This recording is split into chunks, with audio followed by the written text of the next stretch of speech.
To fix the problem where your wallpaper obscures interface in lock screen on Redmi Note 15 Pro 5G, first of all, let's open settings on our device.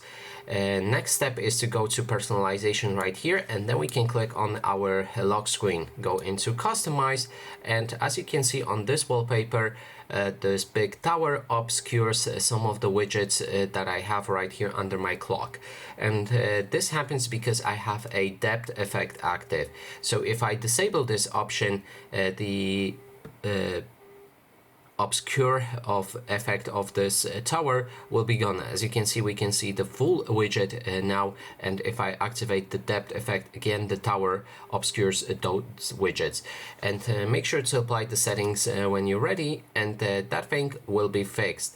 So that is basically everything. Thanks so much for watching, and if you like this video, please consider subscribing.